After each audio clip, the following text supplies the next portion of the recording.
것들을 사모하되 특별히 예언을 하려고 하라.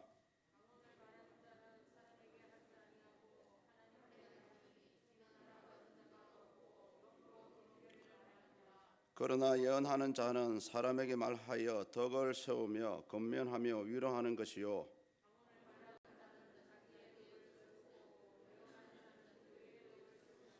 나는 너희가 다 방언 말하기를 원하나 특별히 예언하기를 원하노라. 만일 방언을 말하는 자가 통역하여 교회의 덕을 세우지 아니하면 예언하는 자만 못하니라.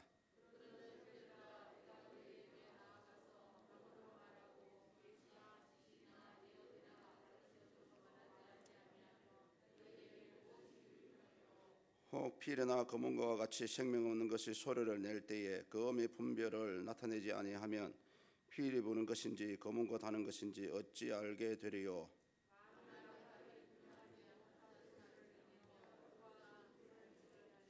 이와 같이 너희도 혀로서 알아듣기 쉬운 말을 하지 아니하면 그 말하는 것을 어찌 알리요.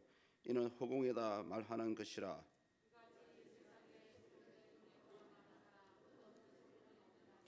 그러므로 내가 그 소리의 뜻을 알지 못하면 내가 말하는 자에게 외국인이 되고 말하는 자도 내게 외국인이 되리니,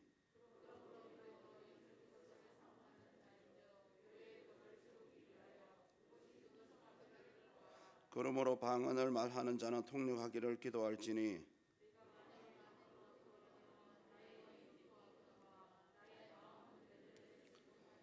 그러면 어떻게 할까? 내가 영어로 기도하고 또 마음으로 기도하며 내가 영어로 찬송하고 또 마음으로 찬송하리라.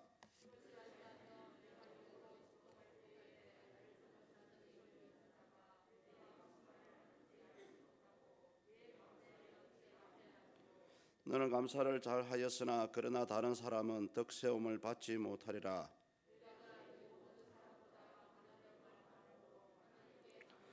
같이 봅니다. 그러나 교회에서 내가 남을 가르치기 위하여 깨달은 마음으로 5마디 말을 하는 것이 1만마디 방언으로 말하는 것보다 나으니라. 아멘. 예, 계속해서 고린도전서를 강의하고 있습니다. 오늘 이 부분은 방언과 예언에 대해서 서로 비교하면서 사도 바울이 말씀하는 부분입니다. 계속해서 이 고린도전서 12장에서 13장, 14장으로 걸치면서 이 은사에 대해서 말하는 이유는 그 당시 고린도 교회 자체가 이 은사 때문에 굉장히 문제가 많았고요. 심지어 예배 중에서도 이 은사를 잘못해서 굉장히 교회 질서라든지 예배를 방해하는 그런 상황들이 많이 있었습니다. 그 단적인 예로서 어떤 일부 교인들이 공적인 공중 기도를 하는 중에 이 알아듣지 못하는 방언으로 기도를 하는 거예요. 실제로 그런 일이 그 당시에 있었다고 얘기를 합니다.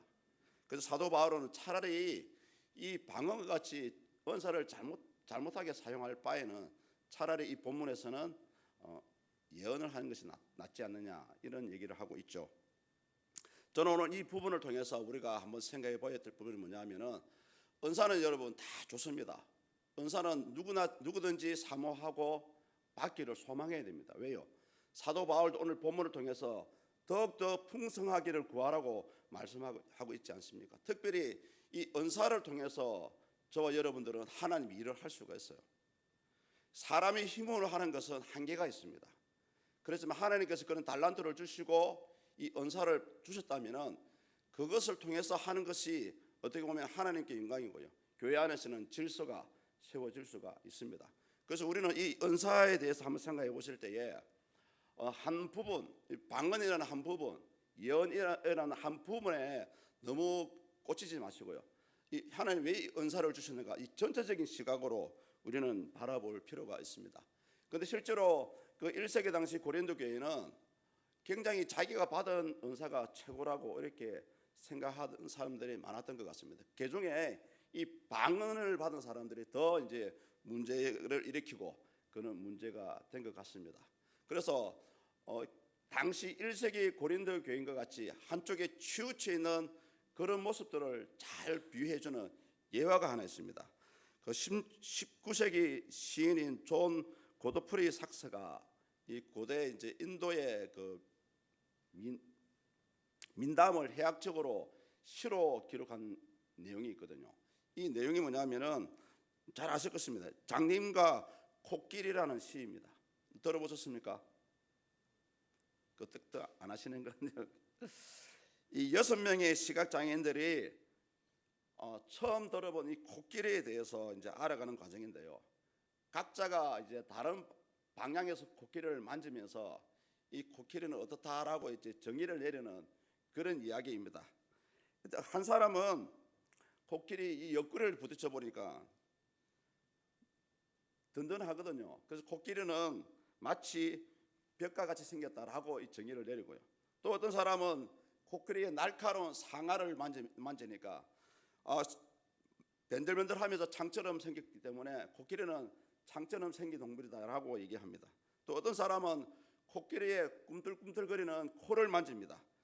코끼리는 뱀을 닮았구나라고 생각을 했고요. 네 번째 사람은 피부가 거칠거칠한 다리를 만졌어요.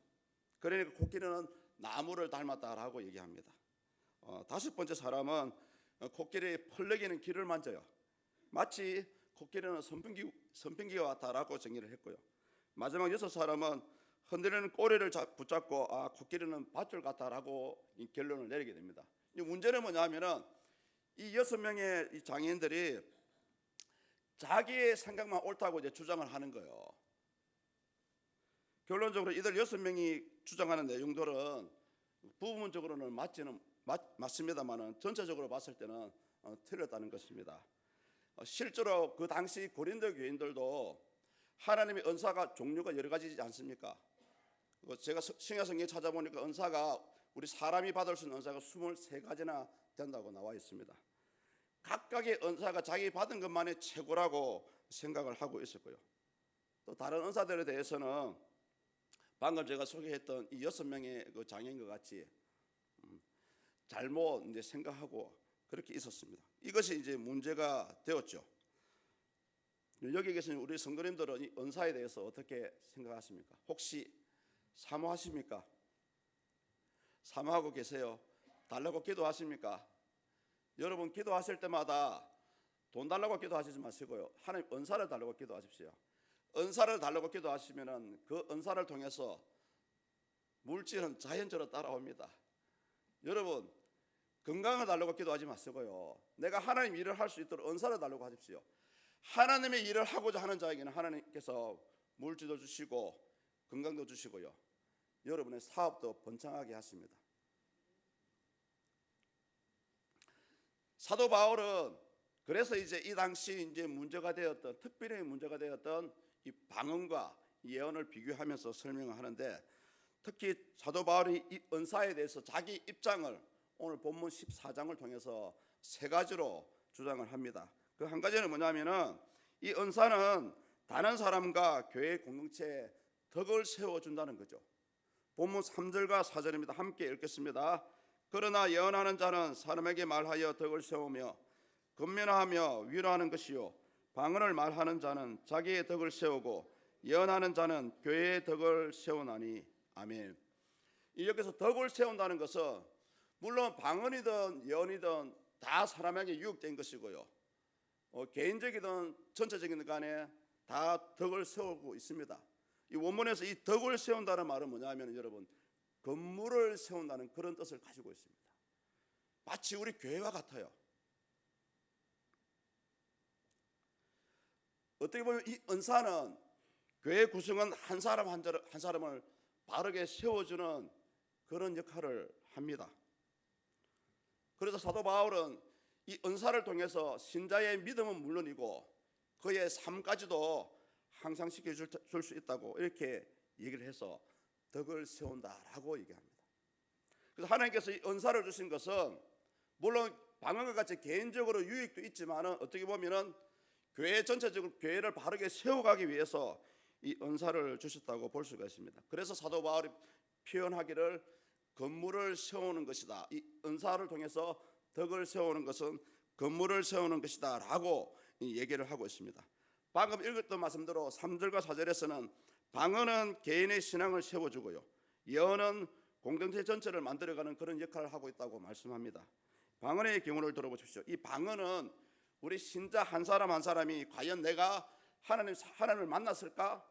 성령을 체험했을까? 이런 부분에 대해서 분명하게 성령을 받았다는 사실을 증명해 주는 역할이 바로 이 방언의 역할입니다. 사도행전 19장 6절입니다. 이 사도행전 19장 6절에 보시면은 이런 얘기가 나와요. 사도 바울이 에베소 교회에 가서 이제 복음을 전하는 때입니다. 그때 에베소 교회 제자들은 성령을 체험하지 못했어요. 다만 알고 있는 것은 세례 요한의 세례만 알고 있었고요. 세례 요한의 세례만 받고 있었습니다. 그런 상황에서 사도 바울이 가서 그때는 이제 주 예수님의 이름으로 이제 안수를 하고 세례를 베푸는 그런 상황이 벌어졌습니다. 성령이 임하시면서 성령이 임하자마자 그 사람들은 방언이 터지고요, 예언을 터지는 그런 장면이 이 사도행전 19장에서 소개합니다. 성령이 임한다는 것은 바로 하나님이 그 가운데 함께 한다는 뜻이고요, 또 함께 한다는 증거로 우리 인간에게 방언이라는 것을 주셨습니다. 많은 분들이 이 방언은 가장 흔한 은사다 라고 오해를 하는 것 같은데 아닙니다. 하나님이 우리 인간에게 주신 모든 은사 하나는 다 의미가 있고요, 다 뜻이 있고 다 소중한 것입니다. 다만 오늘 이 사도 바울이 이 방언에 대해서 조금 안 좋게 설명하는 부분은 방언 때문에 교회 안에 이제 문제를 일으켰기 때문에 이 방언에 대해서 좀 설명을 했고요. 어쨌든 방언은 우리 개인에게 성령이 나에게 임했다는 증거를 보여주는 아주 좋은 은사입니다. 그리고 그 4절에 보시면은 예언하는 자가 나옵니다. 예언하는 자는 교회의 덕을 세운다는 그런 말씀을 하고 있는데, 이 4절에서 말하는 교회라는 단어는 어떤 특정한 교회를 가리키는 것이 아니고, 원문에서는 우리 교인들이 모여서 하나님께 예배하는 집회 자체를 교회라고 이렇게 사도 바울이 썼습니다. 그래서 예언하는 자들이 많으면 많을수록 그 집회는 은혜스럽고요, 또 그런 집회를 통해서 하나님의 교회가 바르게 세워간다는 그런 의미입니다. 그래서 이 예언에 대해서 조금 더 설명을 드리자면은, 제가 지난 시간도 설명을 드렸지만 이 예언은 가까운 장래에 미래에 일어날 일을 미리 말하는 의미가 아닙니다. 이 예언은 하나님의 계시의 말씀, 이 계시의 말씀, 성경 말씀을 얘기하는 거예요. 성경 말씀 중에는 이미 성취가 된 것도 있고요, 성경 말씀 중에는 이미 진행이 되고 있는 것도 있고, 성경 말씀 중에는 장래에 앞으로 이루어질 말씀도 있습니다. 이미 이루어졌다고 해서 그 시도로 끝나는 것이 아니고요, 또 그러한 하나님의 역사가 오늘날에도 조건과 상황과 환경이 틀리겠지만은 오늘날에도 일어날 수 있기 때문에 이 예언이라는 것을 계시의 말씀이라고 말하는 것입니다. 그래서 우리는 이 하나님의 말씀을 통해서, 성도는 이 계시의 말씀을 통해서 우리는 은혜를 받을 수가 있고요, 이 계시의 말씀을 통해서 우리의 숨은 죄악이 정결케 되기도 합니다. 더 중요한 것은 뭐냐 하면은, 무엇보다 이 계시의 말씀을 통해서 저와 여러분들의 믿음이라는 신앙의 집을 세워갈 수 있습니다. 그래서 사도 요한은 요한계시록 1장 3절을 보시면 이렇게 말씀하고 있지 않습니까? 이 예언의 말씀은 읽는 자와 듣는 자와 그 가운데 기록한 것을 지키는 자는 복이 있다. 이 예언의 말씀, 성경 말씀을 얘기하는 거예요. 다음으로 사도 바울은 이 은사는 우리 신자에게 유익을 준다고 이렇게 생각하고 있습니다. 6절입니다. 6절을 같이 보시겠습니다. 그런즉 형제들아, 내가 너희에게 나아가서 방언으로 말하고 계시나 지식이나 예언이나 가르치는 것으로 말하지 아니하면 너희에게 무엇이 유익하리요. 아멘. 사실 여러분, 이 방언은 우리 사람이 알아들을 수 없는 말입니다. 그렇다고 해서 여러분 방언을 사모하지 말라는 말은 아닙니다. 방언은 반드시 이 공적인 자리에서 방언을 사용하시려면은 통역하는 통역자가 있어야 됩니다. 그래야 그 통역을 통해서 정확하게 하나님의 뜻이 무엇인지 알 수가 있습니다. 그래서 우리는 이 방언을 하시고 싶은 분들은 개인적으로 하나님과의 깊은 교제의 기도 시간을 가지고 싶은 분들은 개인적으로 사용하시면 돼요. 저 역시 이 방언은 우리에게 유익하다고 생각되어집니다. 왜냐하면은 이 성경에서 방언 기도는 내 안에 있는 영이 하는 기도라고 설명되어 있거든요. 이것은 뭐냐면은 사람이 기도 생활을 아무리 열심히 한다고 해도 때로는 기도가 되지 않을 때가 있어요. 또 때로는 현재 나의 상황에 맞게 어떤 기도를 들어야 될지 모를 때가 있고요. 또 때로는 하나님이 원하시는 기도가 있거든요. 그런 기도를 드릴 때에 이 방언 기도가 필요합니다. 아주 우리가 하나님께 영적으로 기도하고 싶을 때 이 방언 기도를 하시면은, 물론 성경에는 이 알아듣지 못하는 말이기 때문에 우리 마음은 열매를 맺지 못하겠지만은 내 안에 있는 영은 하나님이 원하시는 기도를 드리고 있고요, 하나님과의 교제를 쉽게 가질 수 있는 부분입니다. 그래서 사도 바울도 오늘 14장을 보시면은 방언이 나쁜 것이다라고는 설명하고 있지 않습니다. 다만 그것 때문에 문제가 됐기 때문에 설명을 하는 부분이고요, 또 이 방언은 아주 개인적인 은사입니다. 그래서 본문 14절을 보십시오. 내가 만일 방언으로 기도하면 나의 영이 기도하거니와. 여러분, 우리 개인적으로 하나님과의 깊은 교제를 하고 싶은 분들은 이 방언을 통해서 기도를 하시면 하나님이 뜻하신 바가 있는 줄 압니다. 6절 하반절에 보시면 이런 말씀 나와 있죠. 계시나 지식이나 예언과 가르치는 것이 우리 유익한 이유를 설명합니다. 왜냐하면 이 부분은 우리 사람이 알아들을 수 있는 말을 하고 있기 때문에 그렇거든요. 방언은 우리에게 왜 유익이 안 되냐 하면은 알아듣지 못하는 소리이기 때문에 그렇고요, 뭐 계시의 말씀이나 이 예언의 말씀은 우리가 알아들을 수 있는 말씀으로 설명하기 때문에 우리한테, 사람한테 유익이 된다는 그런 말씀입니다. 그래서 사도 바울도 이 하나님의 메시지를 바르게 이해하기 위해서는 언어가 뚜렷해야 되고 사람이 알아들을 수 있는 말을 해야 된다고 본문 9절에서 말씀하고 있지 않습니까? 이와 같이 너희도 혀로서 알아듣기 쉬운 말을 하지 아니하면 그 말하는 것이 어찌하리요? 이는 허공에다 말하는 것이라. 그러지 됐든 우리 여러분 가운데 이 방언의 은사가 있는 분들은 계속해서 열심히 방언도 하시고요, 다만 이 방언하실 때에 통역하시기를 구해야 됩니다. 통역하시기를.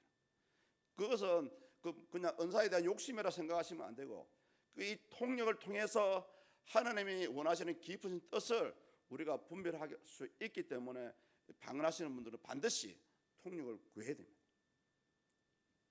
마지막으로 사도 바울은 이 은사를 통해서 우리가 사람을 가르칠 수 있다라고 생각을 합니다.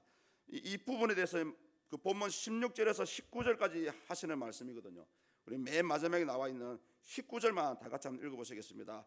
그러나 교회에서 남을 가르치기 위하여 깨달은 마음으로 5마디 말을 하는 것이 1만 마디 방언으로 말하는 것보다 나으니라. 아멘. 물론 사도 바울은 이 본문에서 방언은 알아듣지 못하기 때문에 사람을 가르칠 수가 없고 오직 예언이 사람을 가르칠 수 있다라고 얘기합니다. 여러분, 교회의 기능이 무엇입니까? 교회의 기능과도 여러 가지가 있습니다. 대표적인 기능은 바로 가르치는 것입니다. 그래서 이 가르치는 활동 자체가 어떻게 보면은 방언으로 1만 마디 하는 것보다 낫다라는 것을 사도 바울이 이 19절에서 말씀하고 있습니다. 특히 19절 보십시오. 깨달은 마음이라는 단어가 나옵니다. 깨달은 마음. 깨달은 마음은 뭐냐면 헬라어에서는 노이라는 그런 단어를 사용하는데요, 이성적으로 사람이 인지할 수 있는 것을 깨달은 마음이라고 얘기합니다. 물론 제가 이성이라고 했기 때문에 이거는 육적인 단어가 아닌가라고 생각하시는데요, 이 이성이라는 말은 다시 한 번 더 해석하면 이렇습니다. 누구나 이해할 수가 있고요, 누구나 알아들을 수 있는 것이 바로 깨달은 마음입니다. 우리가 교회 안에서 가르칠 때에 이 예언을 통해서 가르칠 수가 있는데, 이 계시의 말씀을 가르칠 수가 있는데, 이 계시의 말씀 자체가 뚜렷하지 않습니까? 목적이 확고합니다. 기도하라, 사랑하라, 예배하라. 그래서 우리는 이 사도 바울이 깨달은 마음을 통해서 성도들을 가르칠 수가 있다라고 얘기하고요, 특히 이 사람을 가르치기 위해서는 여러분 반드시 사람의 지식도 필요하지만은 하나님이 주시는 은사도 필요합니다. 그 은사를 통해서, 또 이걸 다른 말로 하면 달란트라고 표현할 수도 있어요. 그런 달란트를 통해서 하나님께 주신 그 가르침을 베풀 수가 있습니다. 일반적으로 우리 사역자들은 모두가 예언의 은사가 있어요. 왜냐하면 이 예언의 은사가 다른 말로 하면은 가르치는 은사거든요. 그래서 신학자인 찰스 하츠는 그 19절 앞부분을 보시면은 교회에서라는 단어가 나오고 있지 않습니까? 교회에서. 이 교회에서라는 말을 회중 속에서라고 이렇게 해석합니다. 그래서 이 방언은 회중 속에서 사용할 수가 없다. 회중 속에서 반드시 사용하게 되면은 이 방언 때문에 문제가 있다는 것이죠. 그래서 오히려 회중 가운데 사용할 것은 예언이라는 은사다라고 이제 설명을 하는 부분입니다. 이 19절 말씀대로 보면은 우리가 뜻을 알 수 없는 이 1만 마디의 방언을 말하는 것보다는 비록 단순하지만은 이성적으로 쉽게 이해되는 그런 것을 가르치는 것이 교회의 덕을 세우고 교회를 세워갈 수가 있다는 말씀이죠. 여러분, 복음이 지금 몇천 년 동안 복음이 전해지고 있는데요, 복음 내용이 다른 게 있습니까? 복음 내용 틀리지 않습니다. 성경 말씀 바뀐 적이 있습니까? 물론 번역상의 오류 때문에 바뀔 수도 있고요, 또 늦게 발견된 그 책 때문에 약간의 수정은 할 수 있겠지만은 근본적인 성경의 진리는 변하지 않습니다. 그래서 많은 분들이 교회 와서 오늘은 어떤 설교를 좀 색다른 설교를 듣고 싶다 이렇게 생각하시는 분들 많아요. 안 그렇습니다. 성경 안에 있는 내용 그대로가 이때가 저와 여러분들이 들었던 말씀이에요. 다만 그 말씀을 풀어가는 그 시각에 따라서, 각도에 따라서 말씀이 달라질 수가 있어요. 오늘 사도 바울이 저와 여러분들 하는 말도 그렇습니다. 방언이 좋다, 방언이 나쁘다, 예언이 좋다, 예언이 나쁘다 이런 뜻이 아니고요, 오늘날 우리가 예수 믿는 신자라면은 하나님의 사람으로 쓰임을 받기 위해서는 반드시 하나님 주시는 도구가 있어야 되는데 그 도구가 은사라는 거죠. 혹시 여러분 지금 기도하시면서 이 은사를 구하지 않는 분들 있습니까? 여러분, 순서가 틀렸어요. 가장 먼저 구해야 될 게 은사입니다. 은사를 구하고 물질도 구하고 건강도 구하고요, 우리 교회 부흥도 구해야 됩니다. 왜냐하면 하나님이 은사를 주신다는 것은 이제 너를 사용하겠다는 뜻이에요. 그런데 이런 하나님 쓰시는 이 도구는 준비해 놓지 않고 벌써 일하기 이전에 결과만을 구하는 그런 기도는 아무 소용이 없습니다. 반대로 한번 설명드려 보겠습니다. 혹시 성령이 임재하시는데 성령의 임재를 누리지도 못하고요, 성령이 주시는 은사도 받지 못하고, 이런 사람만큼 불쌍한 사람이 없습니다. 성령을 체험하지 못하고 은사를 받지 못한 사람은, 죄송합니다, 이 사람은 하나님이 사용하지 않는 사람입니다. 여러분, 우리가 어떻게 보면 가정의 평안을 구하고 내 사업의 번창을 구하고 몸된 교회의 부흥을 꿈꾸신다면 어떻게 보면 가장 먼저 저와 여러분들이 구할 것이 은사입니다. 그 은사를 구하고요, 하나님 이 은사를 주시면은 주의 나라와 영광을 위해서 일하겠습니다. 하나님 이 은사를 주시면은 충성되게 섬기겠습니다. 어떻게 보면은 하나님의 기적의 소원을 끌어오는 매개체가 여러분 은사예요. 하나님 은사를 주셨다는 것은 저 여러분들을 인정한다는 뜻입니다. 또 은사를 주셨다는 것은 그 은사를 따라서 그 은사에 해당하는 사역을 하시겠다는 뜻이에요. 여러분, 신약 성경 보면 23가지 은사가 있습니다. 물론 고린도전서에는 9가지 성령의 은사만 얘기하지만은요, 할 수만 있다면 모든 은사를 구하십시오. 광야 시대에 모세가 너무너무 힘들어가지고 하나님께 기도했지 않습니까? 하나님, 저와 같이 함께 일하는 사람을 붙여주십시오. 그때 붙여준 사람이 72명의 장로였습니다.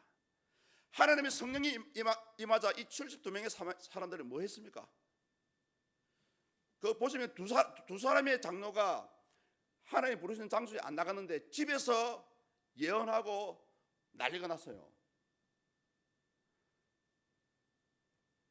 제가 이 본문을 준비하면서 가장 안타까워하는 부분이 뭐냐면, 과연 오늘날 우리 성도님들이 지금도 하나님의 은사를 구하고 있을까, 그런 생각입니다. 저는 고등학교 2학년 때부터 하나님의 은사를 구하면서 사실 자격도 안 되면서 하나님 방언 주세요. 근데 하나님 결국 다 주시더라고요. 근데 문제는 뭐냐, 주신 것이 문제가 아니고요, 은사를 받은 것이 문제가 아니고, 그 은사를 주신다는 것은 이제 저를 쓰시려고 그 은사를 주신 것 같아요. 이제 보니까 여러분, 사람으로서 가장 영광된 일은 하나님께 쓰임받는 사람입니다. 그렇다고 여러분 사역자만 그런 게 아니고요, 여러분도 마찬가지입니다. 사람마다 다 주시는 달란트가 있고요, 그 달란트를 극대화해서 하나님 일을 할 수 있는 게 바로 이 은사입니다. 저 개인적인 소원은 오늘 이 말씀을 준비하면서 우리 성도들 이제 오늘부터 이 은사를 좀 구했으면 좋겠다, 그런 간절함이 들으시더라고요. 여러분, 하나님이 살아계심을 체험하고 싶어요? 하나님 원하시는 그런 기적을 맛보고 싶습니까? 많은 분들이 그런 하나님의 기적은 이미 초대교회로 끝났다고 얘기합니다. 일부 신학자들은 뭐라 얘기하냐면은 표적을 나타내는 은사, 방언 이런 거는 이미 초대교회 때 끝났다고 얘기해요. 이들이 왜 이런 말을 하냐면은 하나님이 표적을 주시고 기사와 능력을 주신 권능이 초대교회 사도들에게 주신 표적이기 때문에 이제 사도의 시대가 끝났기 때문에 지금 하는 방언, 지금 하는 예언, 지금 하는 모든 것들이 다 가짜다라고 주장합니다. 여러분, 그 사람들은 하나만 알고 둘은 몰라요. 신학적인 관점에서 그 말이 맞을 수 있을지는 모르겠지만은 그때의 성령 하나님은 지금의 하나님은 동일합니다. 물론 초대교회 때 마가의 다락방에서 일어났던 성령의 기적의 역사는 지금은 일어나지 않아요. 그렇다고 해서 성령의 역사가 끝난 것입니까? 아닙니다. 우리 하나님은 지금 예수님께서 천국에 올라가실 때 약속하신 것이 바로 성령이지 않습니까? 내가 올라가면은 성령을 보내주겠다. 지금도 우리 성령 하나님은 저와 여러분들의 삶을 간섭하고 있고요. 저는 이때까지 제 삶을 살아가면서 하나님이 내 삶을 간섭하지 않은 적이 없다고 생각하고요. 또 그러한 체험을 많이 했어요.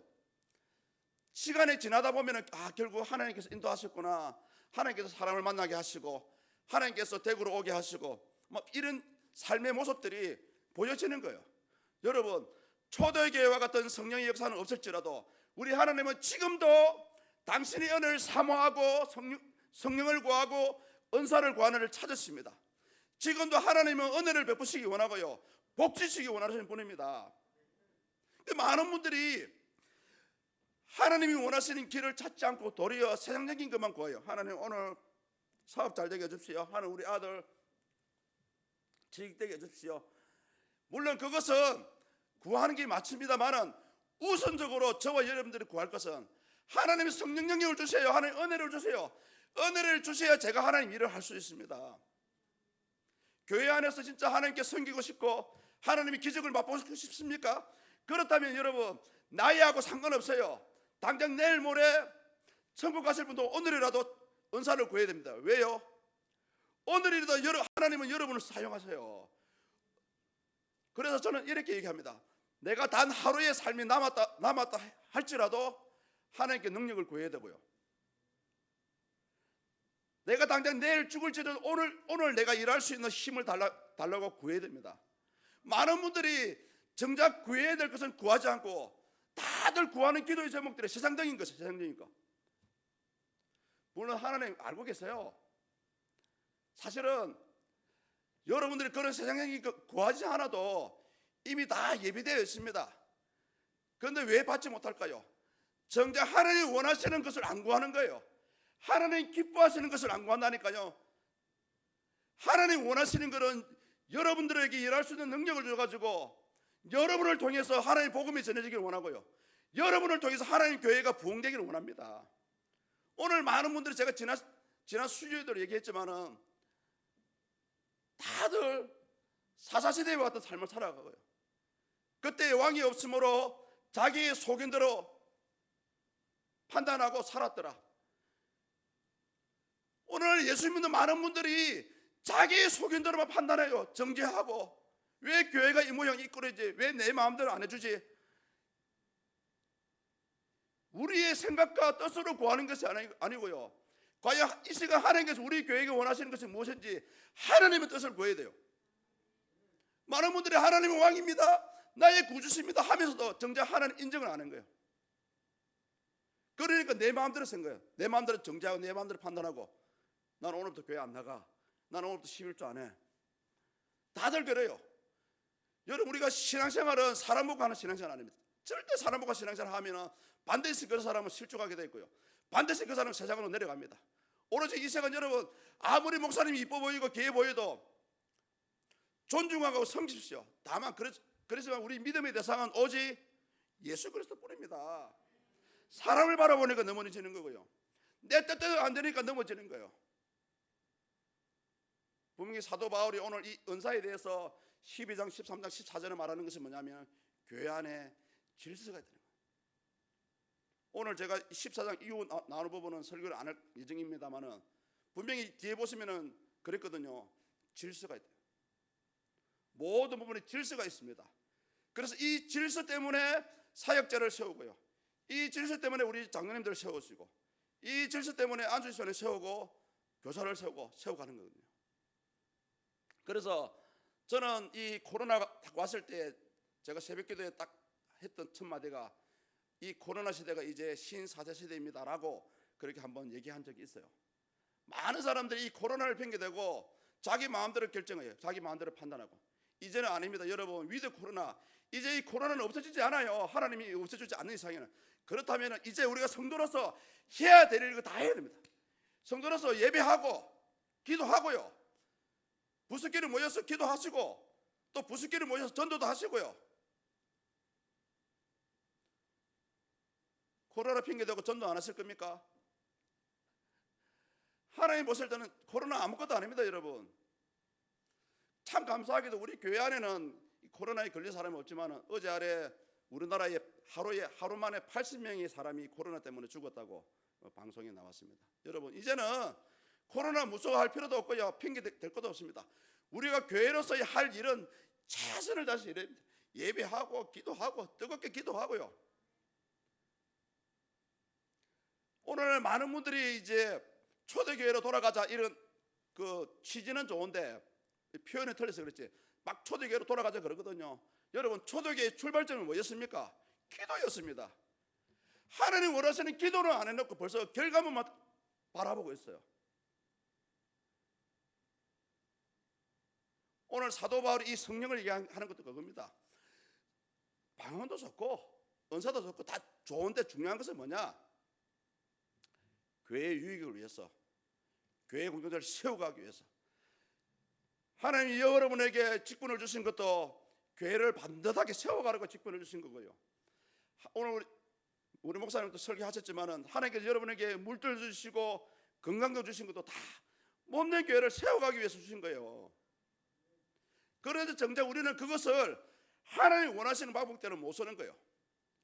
10분의 1조차 아까워가지고 벌벌 떠는 거예요. 하나님은 10분의 9를 쓰게 하셨습니다. 할렐루야.